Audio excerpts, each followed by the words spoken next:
오늘 우리에게 주시는 하나님의 말씀은 사도행전 16장입니다. 우리 16절부터 23절까지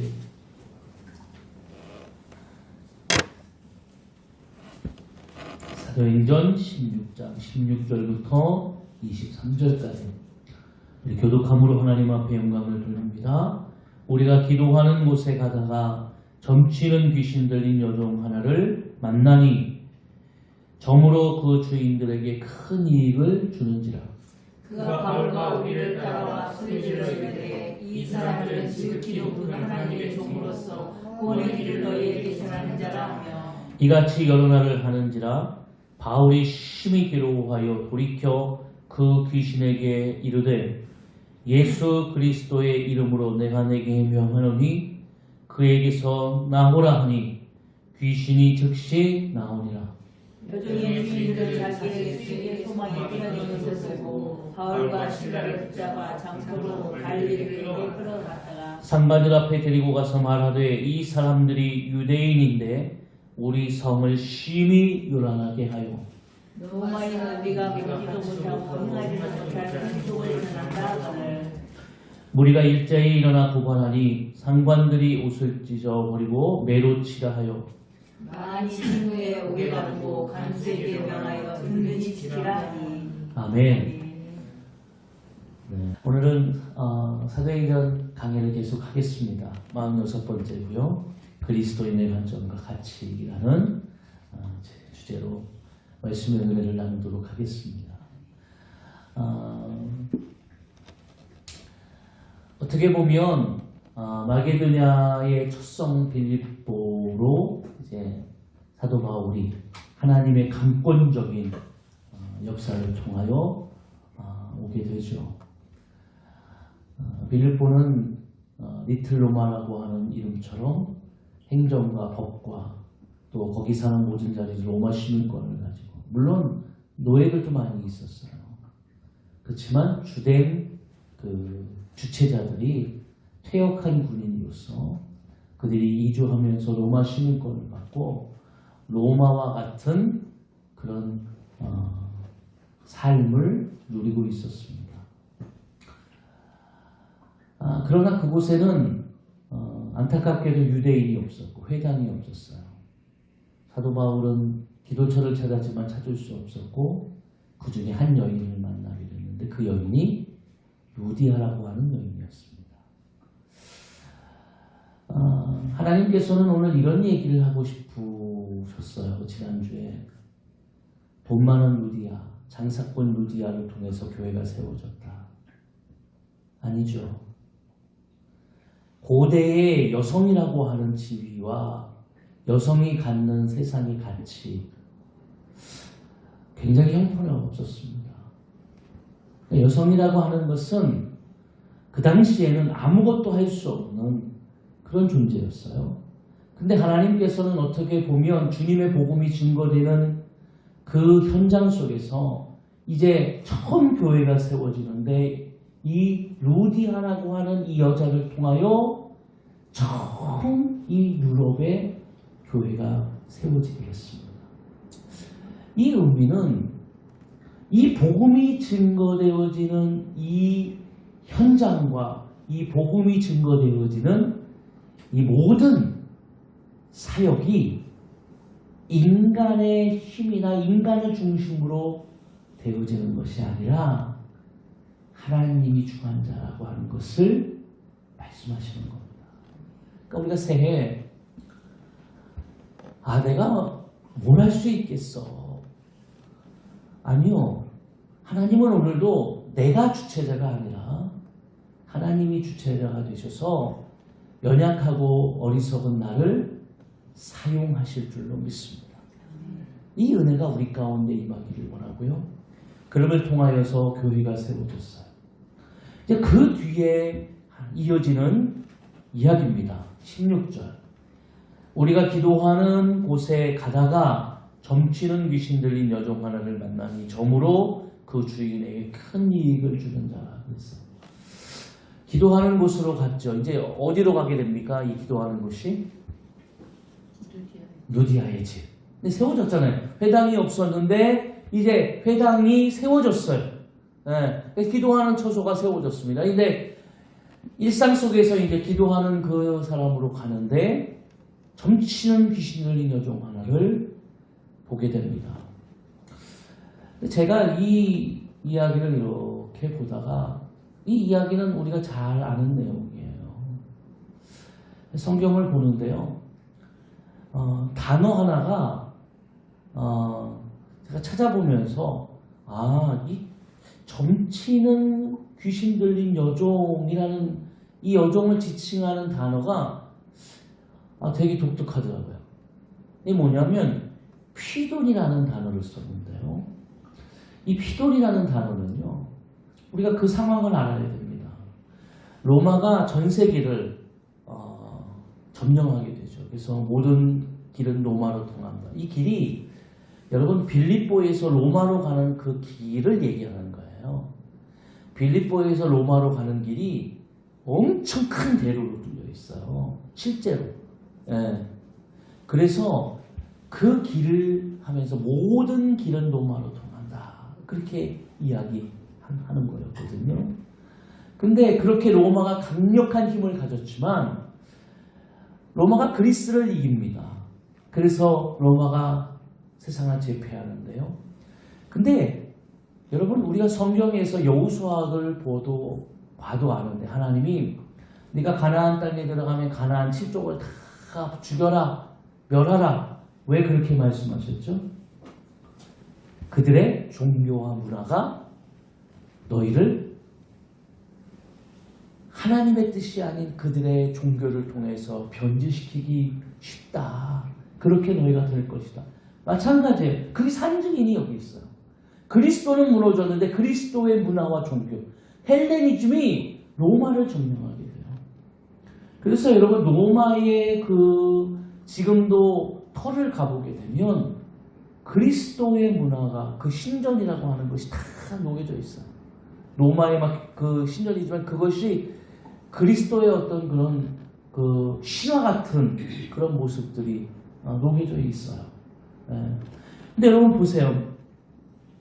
이 피돈이라는 단어도 마찬가지예요. 이 피돈이라는 단어는요,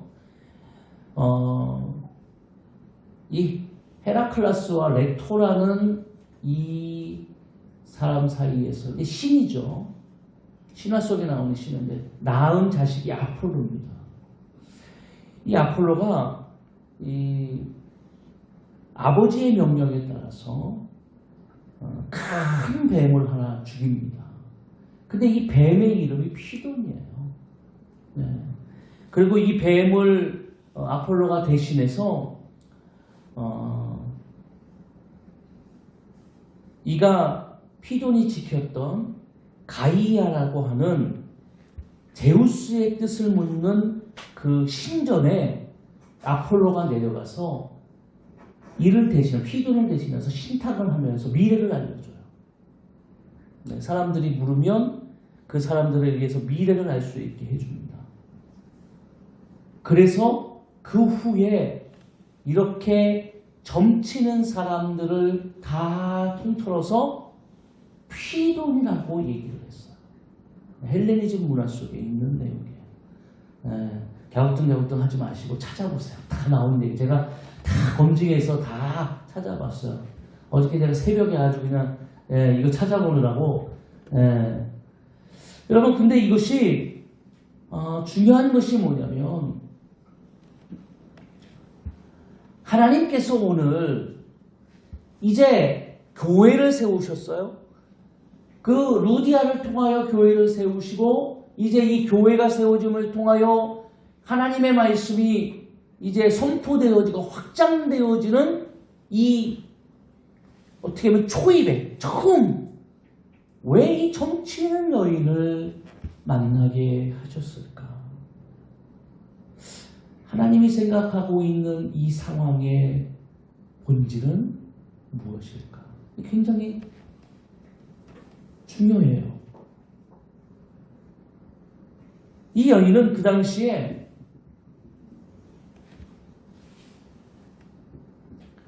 저물침을 통하여서 그 지역사회에 영향력을 가진 여인이었어요. 그러니까 그 당시의 상황 속에서는 그 빌립보라고 하는 도시도 마찬가지지만 그 당시에 여러 에베소도 그렇고요. 고린도도 마찬가지고 이 신에 대한 이런 문화가 굉장히 많이 발달하고요. 그래서 거기에서 점치는 사람들이 너무 많았어요. 그리고 이들이 갖는 영향력이라고 하는 것은 그 사람들에게 있어서 아주 크게 발휘되고 있었어요. 영향력이 아주 컸어요. 근데 이 여인이 말이죠. 주인에게 이익을 주는 자로서 이제 노예예요, 노예. 근데 노예가 어떻게 보면 로마 사람들이, 퇴역한 그 로마 사람들이 노예를 부리는데 그 중에 한 밥벌이로 이 점치는 여인을 이제 노예로 사는 겁니다. 자기의 이익을 위해서죠. 근데 여기서 놀라운 사건이 17절에 나와요. 우리 한번 17절을 한번 다 같이 한번 읽어볼까요? 그가 바울과 우리를 따라와 소리를 질러 이르되 이 사람들은 지극히 높은 하나님의 종으로서 구원의 너희에게 전하는 자라. 네, 뭐라고 이야기하냐면 이 여인이 바울을 보면서 그것도 따라오면서 소리를 질러 얘기하는 거예요. 이 사람은 지극히 높은 하나님의 종으로서 구원의 길을 너희에게 전하는 자라 하며 그랬어요. 아니 근데 이게 제 생각에는 이런 생각이 들었어요. 아니 제가 어디를 갔는데 어떤 그 지역에 아주 유명한 무당이 말이죠. 와, 저 사람은 하나님의 종으로서 하나님의 구원의 역사를 이루는 큰 종입니다 라고 따라다니면서 얘기하면 으쓱하지 않을까요? 아니 영향력이 있다니까요. 이 영향력이 있는 귀신도 인정한 사람. 아니 요즘 같은 이 인터넷 시대에 얼마나 제가 쓰겠어요. 교회 인터넷이 더 이상 이제 귀신도 인정한 종, 하늘의 종 이진수 목사 막 이렇게 얘기하면 얼마나 그랬어요. 근데 오늘 성경은 뭐라고 이야기하냐면 이 여인이 막 이렇게 이야기하는 거예요. 이 사람들은 지극히 높은 하나님의 종으로서 구원의 길을 너에게 전하는 자라. 근데 18절에 보면 이것을 도리어 이같이 여러 날을 하는지라 바울이 심히 괴로워했다 그랬어요. 괴로워했어요, 바울. 그러면 여기서 제가 생각을 했어요. 왜 바울이 괴로워했을까? 왜 괴로워했지? 왜 괴로워했을까요? 아니, 그래서 성경 말씀을 보면서 원문을 누가 해석해 놓으면 뭐라고 했을까? 헬라어는 짧기 때문에.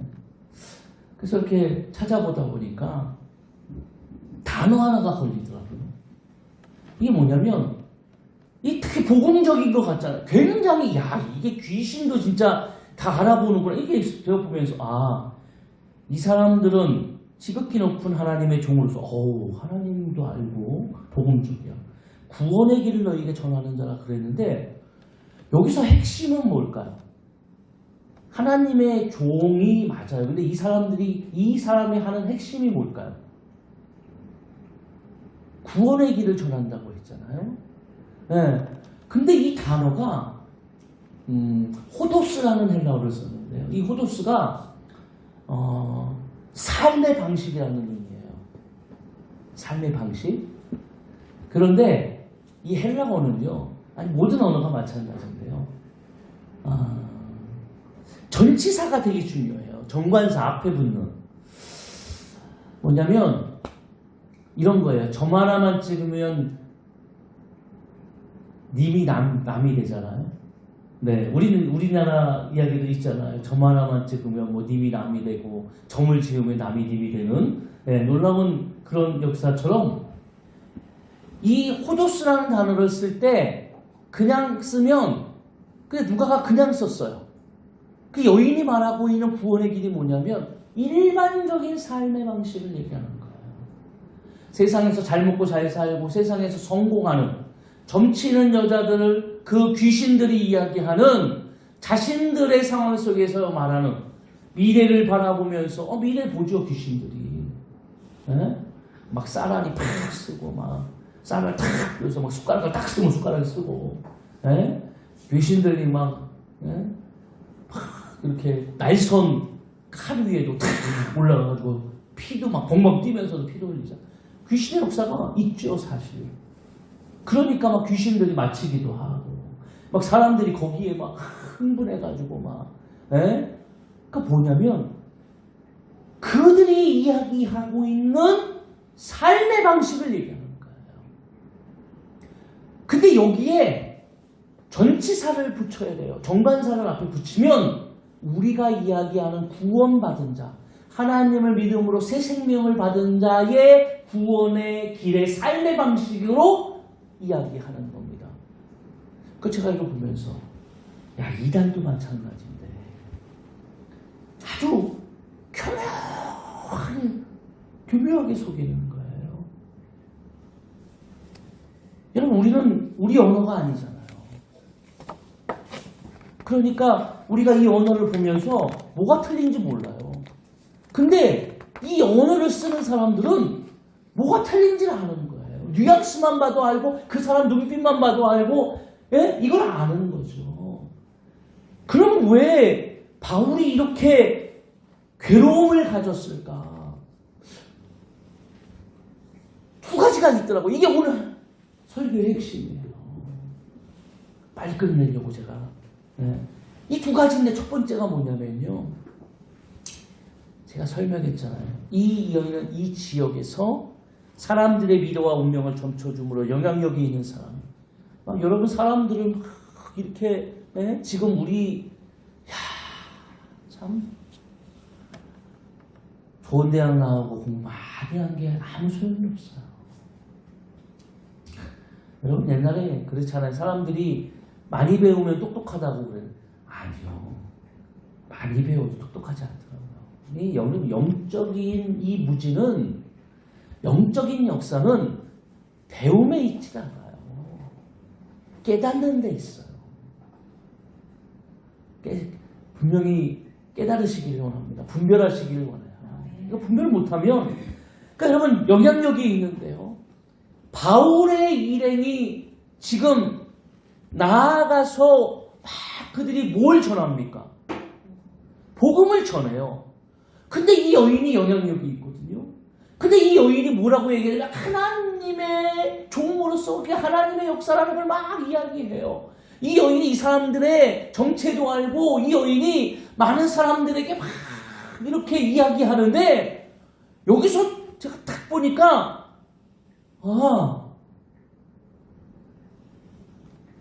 이 여인의 이야기와 하나님의 종인 이 바울의 일행이 전하는 이야기가 들려지는 사람에게는 똑같이 들리겠구나.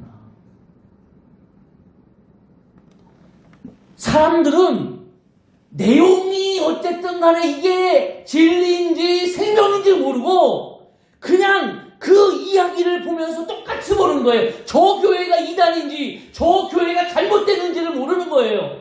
사람들은 그냥 교회야. 그냥 목사라고 하는 타이틀 때문에 저 사람은 잘못된 종인데도 그 사람들의 분별이 없어요. 세상 사람들은 뭐라고 듣냐면 똑같은 그런 영향력을 가지니까 태극기 부대를 흔들면서 저렇게 사람들을 선동하는데 그냥 뭐라고 봅니까? 목사라고 보는 거예요. 바울이 미치고 팔짝 뛸만 하죠. 생각해 보세요. 생명의 복음의 진리를 바울의 일행이 전하는데 저 여인이 따라오면서 하나님의 종이라고 하면서 나는 하나님의 종을 알아보는 영향력이 있는 점치는 여인이 하는 이야기를 사람들이 어떻게 받아들이겠냐는 얘기예요. 분별하지 못하고 무지한 자들은 똑같이 느끼는 거예요. 앞으로 저 여인의 이야기를 이 바울이 하는 일행의 이야기와 뭐라고 생각하는 겁니까? 똑같이 이 사회와 이 시대를 보면서 제가 와, 이때에도 이렇게 똑같이 역사하는구나, 악한 것들이. 두 번째, 바울의 괴로움은 자꾸 이 여인이 어디다가 초점을 맞추냐면 지금 이 바울의 일행은 누구를 전하는 겁니까? 예수 그리스도를 전하는 거예요. 예수 그리스도 그가 우리를 위해 십자가에 달려 돌아가셨습니다. 예수 믿어야 합니다. 예수를 믿어야 우리가 생명을 얻습니다. 예수 믿어야 우리가 복을 받습니다. 예수 믿어 이렇게 전하고 있는데 저 여인이 하나님의 종입니다. 이 사람은 그래서 우리에게 구원의 길을 가르쳐 줍니다. 이 사람 대단한 사람입니다. 이 사람 아주 능력 있는 사람입니다. 라고 이야기하면 바울이 증거하는 예수님은 어디로 갑니까? 바울이 증거하는 예수님은 없어지고 지금 누구만 앞에 드러나게 돼요? 이 사람들이 바울만 앞에 드러나게 되는 거예요. 초점이 그리스도로 모여져야 돼요. 우리는 모든 일을 할 때에 반사체로서 우리에게 능력이 있는 게 아니죠. 우리는 그냥 하나님의 일을 감당할 뿐이에요. 하나님의 역사가 이루어져야 돼요. 그런데 자꾸 세상은 누구에게 초점을 맞춥니까? 사람에게 초점을 맞춰요. 그러니까 사람들이 이야기하는 거예요. 여러분 목회자나 성도들도 마찬가지 사역자들이 빠지기 쉬운 게 있어요. 저도 그래요. 제가 아까 얘기했잖아요. 이 사람은 귀신도 알아보는 능력의 종 이진수 목사입니다. 그러면은 누가 지금 드러난 거예요? 망조죠, 망조. 내가 하나님의 은사를 주어서 사람의 병을 고칠 수 있어요. 그럼 그 병을 고치는 은사를 주신 하나님은 그 병을 왜 고치라고 한 겁니까? 바울이 이 앞에 보면 바나바랑 탁 가가지고 병을 고치니까 사람들이 거기 이방 사람들만 있는데 바울을 막 와가지고 병을 고치니까 그 하늘에서 내려준 사람이라고 그러고 제우스라고 그러고 막 와가지고 막 섬겨요. 막 신당을 짓고 이제 제사를 예배를 드리니까 바울과 바나바가 깜짝 놀래가지고 아니 우리는 당신과 같은 우리 사람의 성정을 사람이다. 우리 예배하면 안 된다. 하나님을 예배해야 된다. 이렇게 번쩍 뛴 장면이 이 앞에 나와요. 근데 바울이 보니까 이 여인이 뭘 만드는 거예요? 이 사탄이라고 하는 이 역사가 교묘하게 광명한 천사와 같이 말이죠. 오늘 자신을 드러내게 만드는 배경을 그러니까 자기가 능력이 있고 자기가 은사가 있고 힘이 있고 자기가 많이 배웠고 자기의 재주 자기의 달란트를 가지고 일을 하면서 사역자들도 마찬가지예요. 막 내가 이걸 잘하니까 사람들이 우리 목사님 없으면 안 된다고 그러고 우리 집사님 없으면 안 된다고 그러고 우리 없으면 어떻게 하냐고 이런 얘기를 하면 어떤 생각이 듭니까? 그렇지 내가 없으면 안 되지. 개코나 안 되기 뭐가 안 돼요? 없으면 하나님이 다 사람을 또 세워가지고 다 쓰더라고요. 제가 교회에 보니까 이 목사님이 없으면 큰일 납니다. 그 목사님 가셔도 다른 목사님이 오셔서 잘하시더라고요. 뭐 이 전유사님, 이 권사님, 이 집사님 없으면 안 되긴 뭘 한대요. 안 되긴. 그러니까 이거는 누구의 생각이에요? 사람의 생각. 그러니까 여기 바울이 지금 이야기하는 게 뭡니까? 왜 바울이 지금 이렇게 괴로워하는 거죠? 두 가지죠. 이 약한 것이 하나는 교묘하게 사람들을 미혹하는 거예요. 그리고 그렇게 하면서 어떤 게 진리인지를 분별하지 못하게 해서 둔갑시키는 거죠.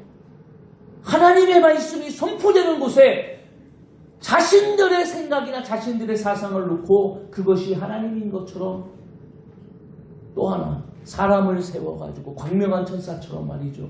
하나님의 영광으로 막 하는 것처럼 보이지만 끝내 보면 자신의 욕망과 욕심을 위해서 하고 있는 거예요.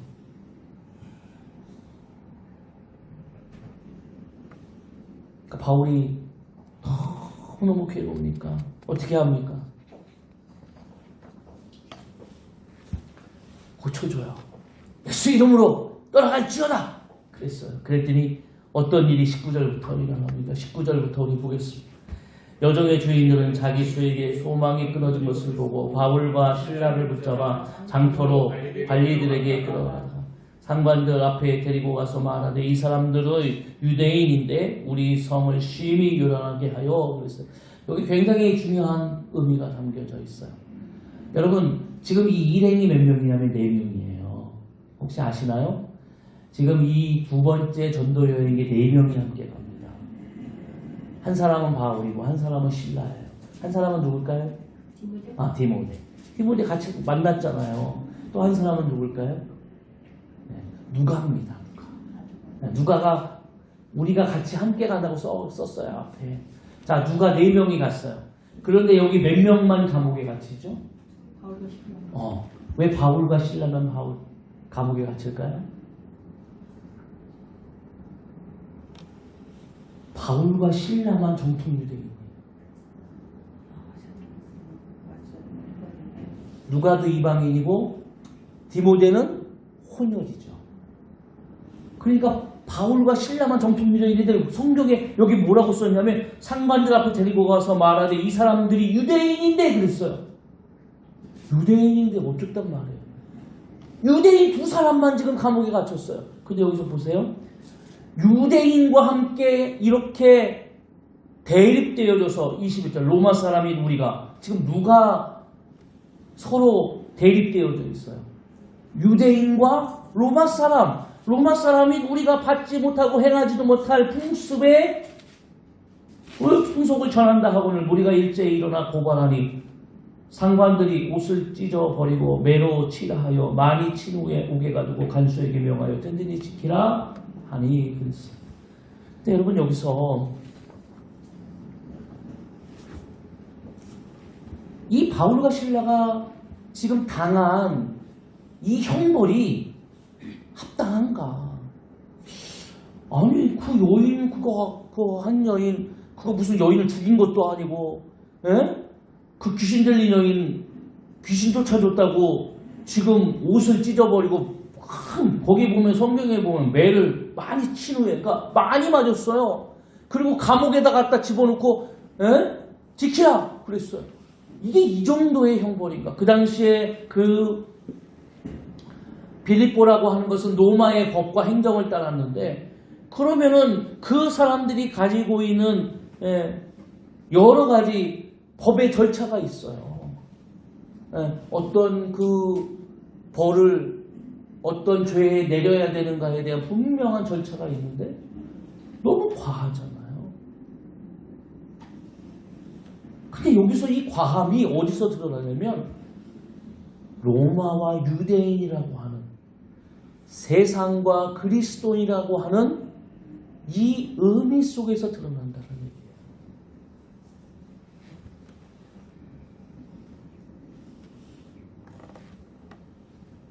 예수님께서는 우리에게 오늘 세상에서 우리가 어떠한 삶을 살아야 되는가에 대해서 오늘 드러내고 싶으신 거예요. 오늘 복음이 증거되어지는 이 상황 속에서 이 바울의 일행이 당하고 있는 이 영적인 이 역사, 특히 이들이 받는 이 고난은 우리가 세상 가운데에서 받을 수밖에 없는 역사입니다. 성경을 한번 볼까요? 요한복음 15장입니다. 한번 찾아보겠습니다. 요한복음 15장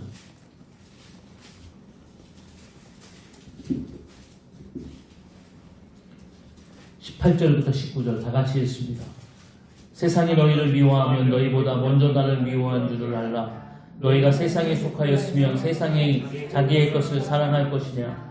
너희는 세상에 속한 자가 아니요 도리어 내가 너희를 세상에서 택하였기 때문에 세상이 너희를 미워하느니라. 세상이 너희를 미워한다. 우리는 세상에 살아가면서 그리스도인이라고 하는 분명한 하나님이 주시는 이 직책, 우리에게 주어지는 이 믿음이라고 하는 삶을 살아가다 보면 우리는 분명히 어려움과 역경을 겪게 됩니다. 그리고 세상은 오늘 우리에게 더 가혹하게 이 일들에 대해서 이야기하는 거예요. 예수 믿는 사람이 별거 한 것도 없어요. 세상 가보세요. 예수 믿는 사람들이 조금 싸울 수도 있죠. 사람이 너무하면 시장 가서 콩나물 가격 때문에 싸울 수도 있죠. 그런데 일반 사람들이 싸우면 아무 일도 일어나지 않아요. 저 사람 참 못됐네. 그러고 말지만 예수 믿는 사람들이 싸우면 뭐라고 얘기하냐면 저 사람 오늘 교회 집사래. 예수 믿는 것들은 다 저래. 예수 믿는 것들이 뭘 그렇게 잘못을 했어요. 예수 믿는 것들이 잘했죠. 근데 그거 가다가 어떤 사람 하나가 그 잘못을 하면 도매금으로 세상은 어떻게 가하게 아니 싸울 수 있죠. 그거 어떤 사람이 잘못했는지 알 수 없잖아요. 장사하는 사람이 잘못했는지 알 수 없죠. 그런데 사람은 그걸 듣지 않고 핵심이 어디 있게 됩니까? 예수 믿는 사람한테 임하게 되는 거예요. 오늘 성경은 뭐라고 이야기하냐면 이들이 왜 로마의 그 바울과 실라를 붙잡아 가면서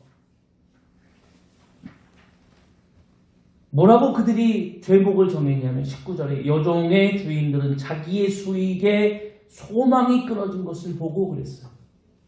이제 이익이 없어졌다는 얘기예요. 제가 지난번에도 얘기했잖아요. 마가복음 5장에 보면은 가이사랴 거라사 광인이 있어요. 거라사 광인이 막 무덤에서 막 그냥 미쳐갖고 날뛰고 사람들이 너무 괴로우니까 막 쇠사슬을 묶어도 쇠사슬을 끊고 예수님이 가가지고 그 광인에 들어있는 귀신들을 쫓아줬어요. 군대 귀신이 있었는데 돼지떼에 놓고 돼지떼가 바다에 빠져 죽었는데 얼마 후에 양도업자들이 이렇게 와가지고 예수님께 뭐라고 얘기하냐면 예수님 감사합니다. 우리가 저 사람 때문에 참 얼마나 힘든지 몰라요. 저 광인의 삶이 얼마나 불쌍한지 몰라요. 저 광인을 고쳐주셔서 감사합니다. 이렇게 이야기해야 되는데 뭐라고 얘기했냐면 예수님이 떠나주시라고. 당신 때문에 우리가 너무 많은 피해를 봤다.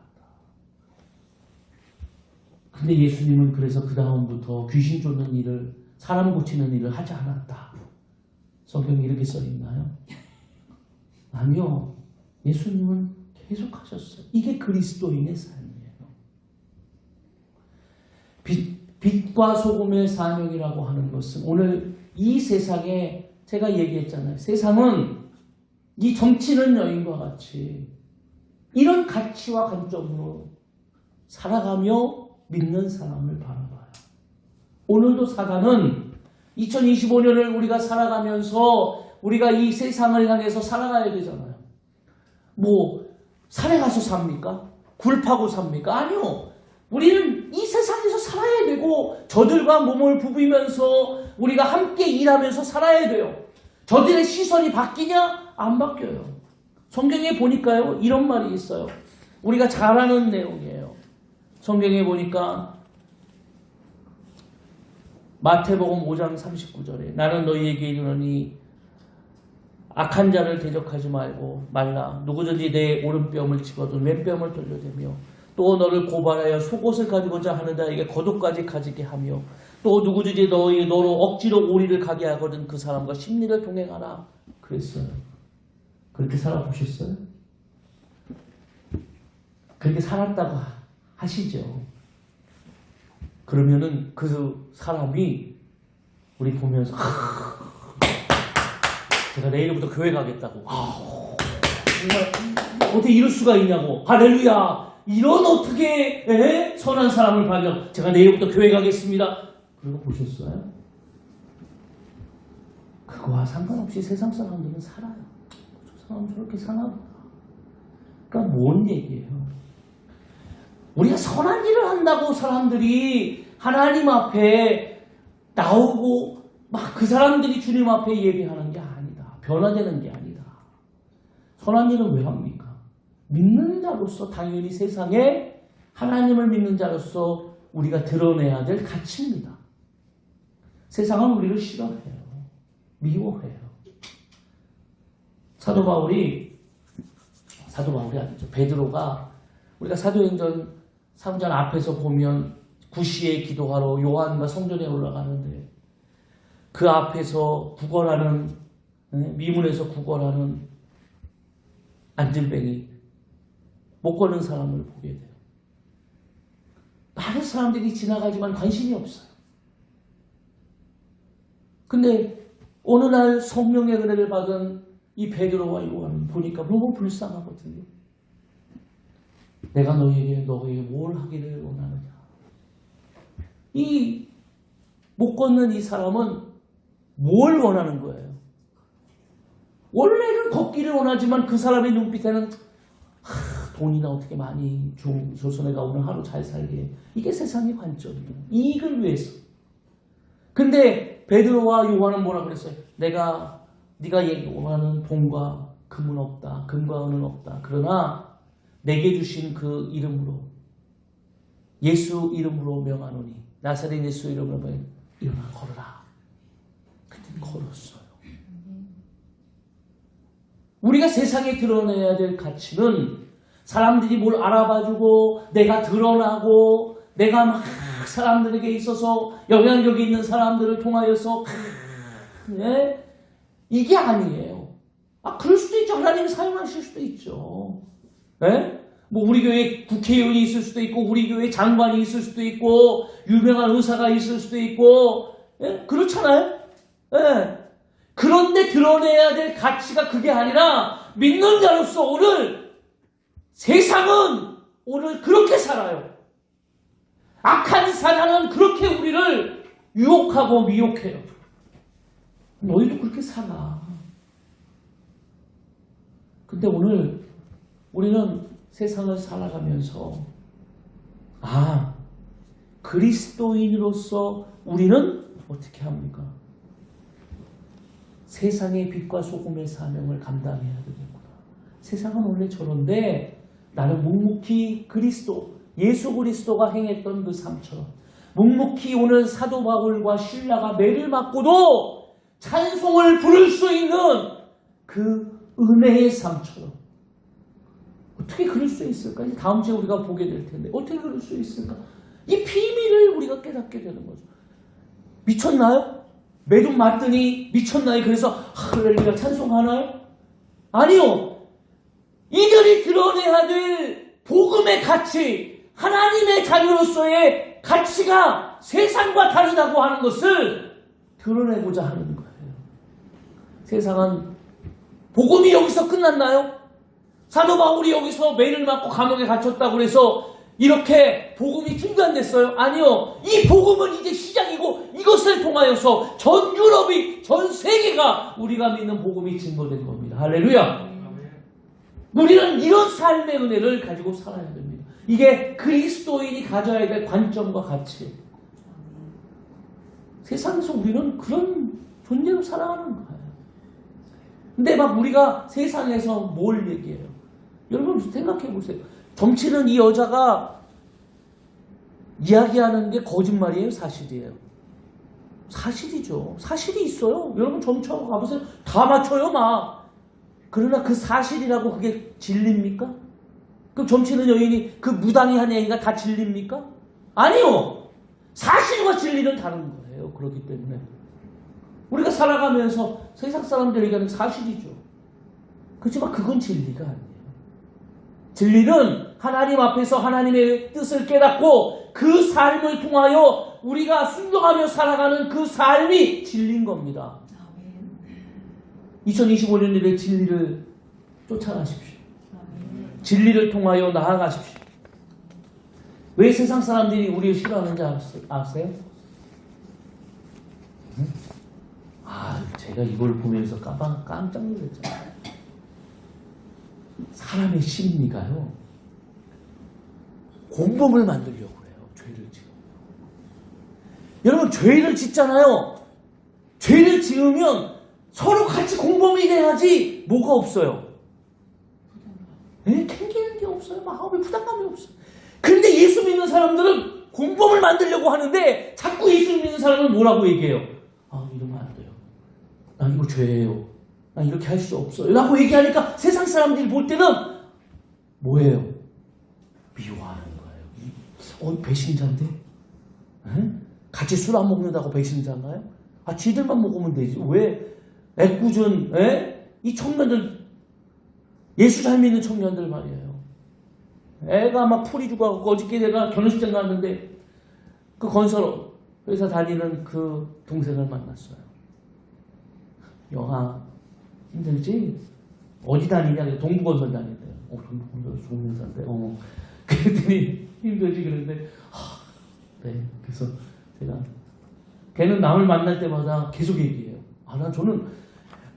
저는 그게 참 감사해요. 걔가 대학 갈 때 저 잊어버렸어요. 걔가 한양대를 간다고 저한테 와가지고 막 계속 이제 이렇게 그 아이들 모여있는데 고3 아이를 읽고서 권면을 했나 봐요.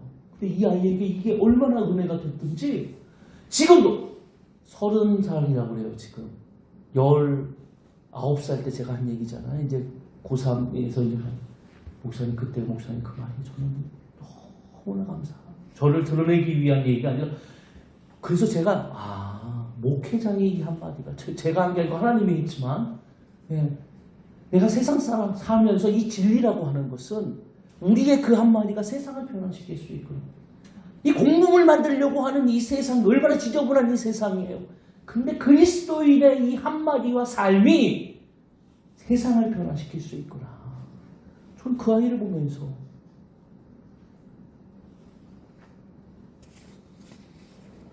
연봉 조금 받더라도 더 믿음 잘 지키고 더 하나님 앞에 쓰임받는 곳에 가고 싶다. 저는 이익을 위해서 지금 이들을 감옥에 갇히는 이 세상이에요. 예수님 보고 아이고 감사합니다가 아니라 예수님 떠나달라고. 당신 때문에 우리가 이렇게 많은 손해를 봤다. 2025년도에 주님 안에서 그리스도인의 그 가치를 가지고 빛과 소금의 사명을 감당하시기를 주님의 이름 축원을 드립니다. 네, 우리 이 시간에 하나님 앞에 결단하면서 찬양하겠습니다.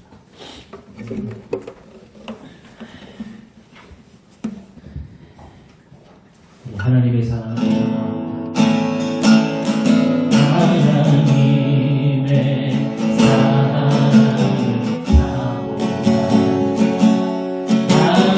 하나님의 평강을 바라보는가. 너의 모든 것 창조하신 우리 주님이 너를 얼마나 사랑하시는지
승리하시고 하나님의 영광을 드러내시기를 원합니다. 우리 그렇게 빛을 드러내는 삶, 어두움의 빛을 드러내는 예수님의 발자취와 같이 오늘 우리가 그렇게 2025년을 살아가기를 위해서 우리 결단하며 하나님 앞에 간절하게 기도하겠습니다. 걸어가신 하나님 아버지 감사합니다. 오늘도 하나님의 역사와 은혜가 임하게 도와주시고 주님을 바라보게 하여 주시고 하나님께서 우리를 통하여서 오늘도 주시는 그 하나님의 놀라운 사랑과 은혜를 우리가 아버지 깨달을 수 있도록 역사하여 주옵소서. 주님을 바라봅니다. 하나님 앞에 모든 것을 내어 맡기는 우리를 통하여 하나님께서 오늘도 아버지 하나님 주님을 붙들 수 있도록 역사하시고 아버지 하나님 깨닫게 하시고 우리는 세상에 아버지 하나님 이 혼탁한 세상 아버지 영적으로 아버지 하나님이여 타락되어지고 아버지 미혹되어지는 이 세상 속에서 우리는 하나님의 빛으로 진리를 선포하고 그래서 그리스도인이 가져야 될 삶의 관점과 가치를 통해 아버지 하나님 세상을 아버지 하나님 빛으로 어두움에서 빛으로 아버지 드러낼 수 있도록 하나님 그들의 모든 아버지 악한 것들이 드러날 수 있도록 우리는 그렇게 살아야 될 줄로 믿습니다. 오늘 하나님은 예수 그리스도의 이름으로 세상을 아버지 이길 수 있는 치유할 수 있는 거룩하신 사명을 우리에게 주셨습니다. 오늘도 하나님께서 영적으로 아버지 깨어있어 분별함을 통하여 날마다 우리가 아버지 하나님 기도하며 하나님 앞에 더 가까이 나아가 주님을 의지하며 우리의 삶을 통하여 드러내야 될 그 하나님의 영광을 위해서 오늘도 하나님 주님 앞에 내 삶을 맡기며 나아갈 수 있도록 아버지여 우리에게 힘을 주시고 지혜를 주시고 하나님 영적인 분별함을 주셔서 우리의 삶 속에 있는 악한 것들을 우리가 깨달을 수 있도록 하나님이여 교묘하게 우리를 속이는 그 악한 것들의 정체를 세상은 아버지 세상 사람들은 똑같이 그것을 듣고 있습니다. 무엇이 옳은지 모릅니다. 우리가 드러내야 될 가치입니다. 하나님이 우리가 오늘도 이 사명을 위해서 부름받았습니다. 하나님 이 일을 위해서 오늘도 나아갈 수 있도록 하나님 역사하실 줄로 믿습니다. 내가 아버지 하나님 그렇게 살아가겠습니다. 내가 아버지 하나님 내 일상에서 내게 주시는 아버지 이 사명을 감당하겠습니다. 복음이 증거되게 하시고 복음이 확장되게 하시고 하나님의 나라가 세워지게 하여 주옵소서. 오 아버지 하나님 감사합니다. 역사하심을 믿습니다. 거룩하신 하나님 신년 첫 주에 우리에게 주셨던 이 말씀을 기억합니다. 우리를 통하여 이 하나님의 뜻을 이루게 하시고 순종케 하여 주옵소서. 오늘도 하나님께 예배했습니다. 오늘의 이 예배의 성공이 1년의 모든 예배를 성공하게 하시고 우리가 드려지는 예배마다 하나님의 임재와 영광이 드러나게 하여 주옵소서. 오늘도 주님 앞에 구별해서 예물을 드렸습니다. 하나님 받으시고 예물을 드리는 모든 손길 위에 하늘에 신령한 것과 땅에 기름진 것으로 30배, 60배, 100배의 열매가 맺어지게 하여 주옵소서. 여호와는 내게 복을 주시고 너를 지키시기를 원하며 여호와는 그의 얼굴을 내게 비추사 은혜 베푸시기를 원하며 여호와는 그 얼굴을 내게로 향하여 드사 평강 주시기를 원하노라. 이제는 우리 주 예수 그리스도의 은혜와 하나님 아버지의 사랑하심과 성령님의 대주교통 충만하신 은혜가 오늘 살아가는 모든 성도들의 삶과 가정과 생업과 사업 위에 오늘도 복음이 선포되어지는 그 수많은 삶의 일상 속에 또 사랑하는 모든 하나님의 자녀들 머리머리 위에 이제로부터 영원까지 함께 있을지어다. 아멘.